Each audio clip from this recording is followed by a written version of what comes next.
Ya saudara, terima kasih Anda masih di Sapa Bali Pagi Ruang Psikologi, dan hari ini Nitya masih bersama dengan Kak Bintang, seorang psikolog klinis, dan kita masih akan membahas topik kita hari ini, komunikasi yang sehat antar pasangan. Nah, tadi terakhir kita sudah membahas sedikit tentang komunikasi yang berkualitas. Itu adalah komunikasi yang tidak mengganggu waktu, begitu ya, aktivitas atau jam istirahat dari pasangan kita, begitu. Jadi ya tetap suportif lah untuk pasangan kita. Sehingga kita juga perlu tahu sebenarnya hal-hal apa saja sih yang perlu dikomunikasikan antar pasangan itu apa, Kak, supaya mungkin jadi komitmen gitu. Itu apa yang penting untuk dikomunikasikan? Sebenarnya kalau dalam komunikasi yang kita akan komunikasikan dengan pasangan itu banyak sekali berbagai hal. Tapi mungkin kita bahas yang secara umum aja gitu ya di sini. Yang pertama adalah aktivitas kita sehari-hari, kebiasaan kita. Jadi kan setidaknya pasangan tuh tahu ya kesukaan kita apa, tahu hobi kita apa, kegiatan kita dari Senin sampai Minggu tuh tahu apa gitu loh. Ya tapi dengan tidak mengganggu jam istirahat juga kayak gitu. Kemudian misalkan Nitya dengan pasangan Nitya tahu nih pasangannya lagi kemana. Jangan sampai malah orang lain yang pacarmu tadi kesini ya gitu. Kita nggak tahu gitu kan, jadi perang dunia. Kok pacar sendiri nggak tahu gitu kan. Atau kalau hilang biar nggak marah-marah gitu. Tadi kamu kemana gitu kan, bisa jadi seperti itu.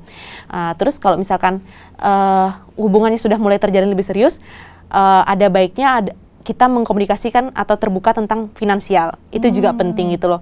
Kan kita nanti maunya serius berumah tangga, harus tahu dong, maksudnya keterbukaan finansial tuh harus ada seperti itu. Karena di dalam pernikahan itu salah satu yang bisa menjadi momok permasalahan yaitu misalkan adanya ketidakterbukaan secara finansial kayak gitu. Bisa menjadi pemicu atau pemantik permasalahan kayak gitu. Kemudian komunikasi apa lagi yang bisa kita berikan pada pasangan itu adalah ketika misalkan cerita hal-hal yang receh juga bisa sih sebenarnya kalau komunikasi. Kan itu untuk hiburan. Karena gini, bara kalau nggak dikasihin apa sih?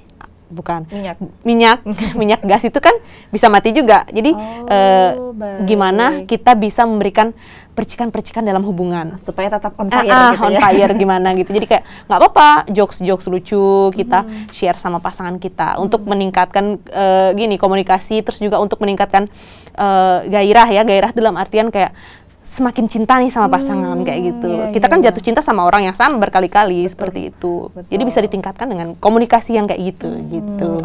Kemudian jika sudah ada komitmen gitu ya, kayak misalkan setiap hari ini aku beraktivitas ini dan sebagainya. Apakah butuh juga kita untuk memberikan kesempatan atau waktu free time gitu dengan pasangan atau toleransi gitu mungkin, Kak, gimana? Penting nggak? Penting sekali. Kan kita kalau peribahasa bilang janganlah menggenggam pasir terlalu erat. Gitu ya. Jadi berikanlah digenggam nanti semakin hilang. Jadi berikanlah me time kepada pasangan kita. Masa kita mau 7 hari 24 jam bersama pasangan kita kan tidak mungkin gitu ya. Kita harus memberikan sebaiknya kita memberikan kesempatan kepada pasangan kita untuk menjalankan hobinya. Tapi ya dengan catatan mungkin kita tahu nih pasangan kita lagi ngapain kayak itu, lagi menjalankan hobi, misalkan hobinya apa, main voli atau main sepak bola atau hobinya memang lagi memancing kayak itu kan sekarang. Yang penting kita tahu kayak kita berikan waktu. Toleransi adalah gitu ya, komunikasi dan toleransi penting. Komunikasi dan toleransi itu penting gitu, saudara. Nah, kemudian apa sih yang dapat kita lakukan gitu untuk meningkatkan kualitas ya dari hubungan kita dengan pasangan? Itu apa aja nih, Kak, tipsnya? Mungkin dijabarin sekalian, kita nyatet juga nanti. Banyak hal yang sebenarnya bisa kita lakukan untuk menjaga kualitas dan efektivitas dari komunikasi terhadap pasangan. Yang pertama itu adalah terbuka dan jujur terhadap pasangan kita. Hindari untuk tidak terbuka menyembunyikan sesuatu tuh hindari. Kecuali ya memang itu benar-benar rahasia banget gitu ya, privacy banget. Ini dalam hal pacaran saya masih katakan, karena kan kita punya privacy sendiri, pasangan juga punya privacy sendiri. Cuma ketika hal itu harus didiskusikan berdua, ada saatnya kita harus terbuka. Karena keterbukaan akan menimbulkan saling kepercayaan. Itu yang pertama. Yang kedua mungkin setelah tadi kita bisa melakukan keterbukaan atau bisa mempraktekkan keterbukaan dengan pasangan kita, timbullah rasa saling percaya. Jangan sampai rasa takut kehilangan kita pada pasangan itu lebih besar dibandingkan rasa cinta kita kepada pasangan. Wah, itu yang bagus ya, jangan sampai ya. Jangan sampai ya? seperti itu. Jadi ketika rasa takut kita akan kehilangan lebih besar dibandingkan rasa cinta kita, itu kita akan menjadi orang yang overprotective. Oke, jadi posesif jatuhnya. Posesif jatuhnya. Jadi kamu nggak boleh ke sini, kamu nggak boleh ke sana, kamu harus sama saya. Ya kan nggak gitu juga. Jadi toxic ya, Kak ya? Iya, jatuhnya ke toxic relationship jadinya. Oke, baik. Kayak gitu. Jangan sampai. Ya, hindarin. Terus yang ketiga adalah rasa empati. Rasa empati ini adalah bagaimana kita menempatkan diri sebagai pasangan kita. Sebaiknya sih kita mengetahui ya, kenapa pasangan bisa berperilaku seperti itu. Kenapa sih kira-kira nih? Jangan langsung asal menyalahkan atau menjudge. Kamu kayak gini pasti karena ini ya. Itu kurangin seperti itu. Jadi coba kita belajar empati, menempatkan diri kita di pasangan. Kenapa kira-kira dia marah? Kenapa kira-kira dia berperilaku seperti ini? Jadi nanti akan ada saling cerita. Aku kayak gini loh yang, aku kayak gini loh, kayak gitu. Dan muncullah itu komunikasi itu ya. Komunikasi itu yang salah satu caranya itu rasa empati. Kemudian menjadi pendengar yang baik. Pasti dalam setiap pasangan tuh kita akan sering berdiskusi, berdebat itu. Kita pasti nggak jauh-jauh dari itu gitu loh. Terus kemudian misalkan dalam berumah tangga mau beli apa aja itu kan harus jadi satu kesatuan kan. Betul. Kesepakatan. Nah tapi kalau misalkan itu tidak ada, itu bisa memecah belah. Jadi istri pinginnya ini, suami pinginnya ini. Perdebatan lah terjadi gitu ya. Kemudian kalau misalkan suami pulang-pulang murung nih, misalkan suami pulang-pulang murung dari kerjaannya, dia ngoceh seharian. Ya udah, kita mendengarkan sebagai pendengar yang baik gitu loh. Nah setelah dia selesai cerita, baru kita tanya, kamu nggak apa-apa, kamu kenapa, kayak gitu. Yang menjadi pendengar yang baik. Kan orang bercerita itu ada dua tipe ya. Dia pingin mendapatkan saran atau enggak, dia cuma pingin sekedar melampiaskan kemarahannya. Ada yang seperti itu. Itu balik ke tujuan komunikasi tadi ya, sebagai pelampiasan emosi seperti itu. Banyak hal sebenarnya untuk meningkatkan komunikasi dalam hubungan. Kemudian ini nih yang paling sering mungkin ya, jangan membahas masalah yang sudah lewat. Nah ini yang siapa kayak yang suka bahas-bahas mantan di sini? Salah satunya itu misalkan nih saya dengan pasangan saya sudah clear masalah yang pertama nih, kemudian 2 minggu lagi saya ada masalah yang beda sih sebenarnya topiknya masalahnya, tapi saya lagi ungkit, kan 2 minggu lalu kamu kayak gini, kamu kayak gini, kayak gitu loh. Jadi masalah yang sudah clear 2 minggu yang lalu kita bahas di sini, padahal jauh banget nih masalahnya. Kamu kayak gini kan minggu lalu kayak gini. Jadi kan ada kesan bahwa oh nggak selesai nih masalah yang kemarin, unfinished business jatuhnya. Jadi kan itu membuat kayak pasangan saya jadi apaan sih nih orang kok dibahas lagi yang itu, yang udah nggak baik itu dibahas lagi, kan udah clear sekarang. Muncullah lagi komunikasi yang tidak tepat. Kayak gitu. Suka ngungkit masalah. Sudah lewat ya. Ibaratnya luka udah hampir kering, dikopek-kopek lagi. Luka lagi. Jadi kan luka lagi. Jadi komunikasinya nggak efektif lagi, nggak baik lagi itu. Kemudian gini, ada baiknya tenangkan diri saat kita bertengkar atau marah. Ada yang pernah bilang bahwa jauhilah dulu sumber kemarahan sampai kita berkepala dingin baru kita selesaikan. Soalnya kan takutnya adalah ketika marah itu bisa jadi akan keluar kata-kata yang kurang enak karena kan kita ngeluarin kata tanpa berpikir. Pernah kejadian seperti itu soalnya, maksudnya kayak sering kali nanti menyesal lah belakangnya.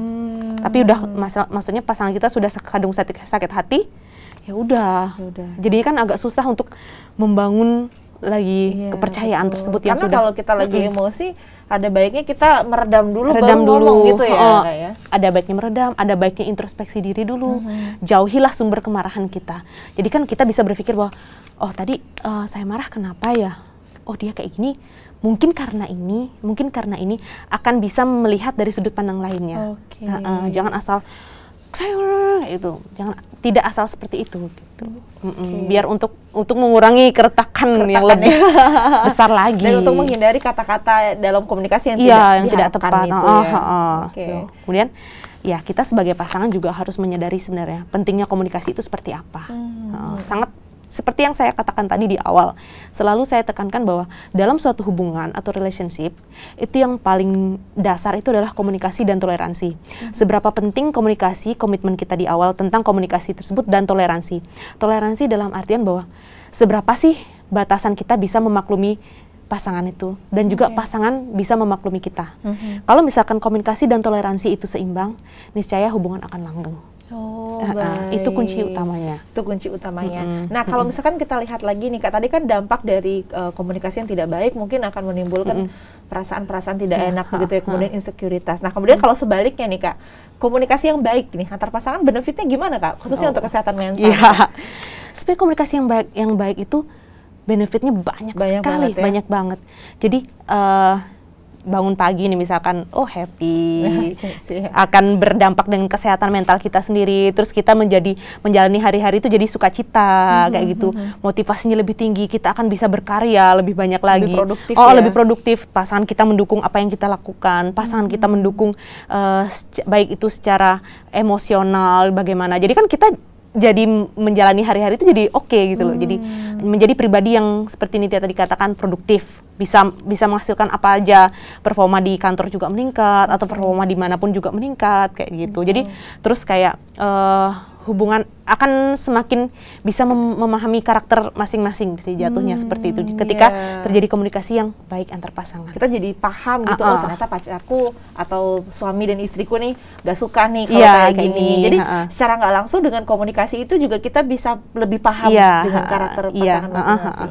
Kemudian dengan produktivitas juga berpengaruh ternyata. Berpengaruh.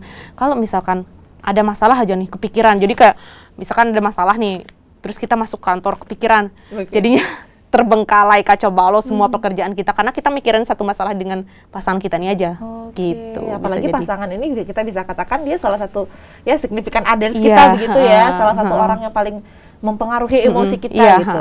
Kalau misalkan komunikasinya nggak lancar, ternyata itu juga bisa mempengaruhi produktivitas kita. Apalagi di tengah pandemi ini kita harus menjaga produktivitas. Menjaga produktivitas dan kesehatan juga. Gitu. Salah satunya mungkin dengan menjaga komunikasi yang baik dengan pasangan, begitu ya, supaya lebih sehat gitu secara mental. Nah, tentunya itu tadi beberapa cara yang sudah disampaikan oleh Kak Bintang. Apa aja yang perlu kita lakukan? Dan kita juga perlu tahu nih, mungkin saudara di rumah ada yang merasa, oh ternyata komunikasiku nih tidak atau kurang baik ternyata setelah saya evaluasi. Gimana sih tipsnya memperbaiki begitu Kak pas komunikasi yang sudah tidak baik ini supaya bisa lebih baik? Mungkin kita akan bahas setelah segmen satu ini.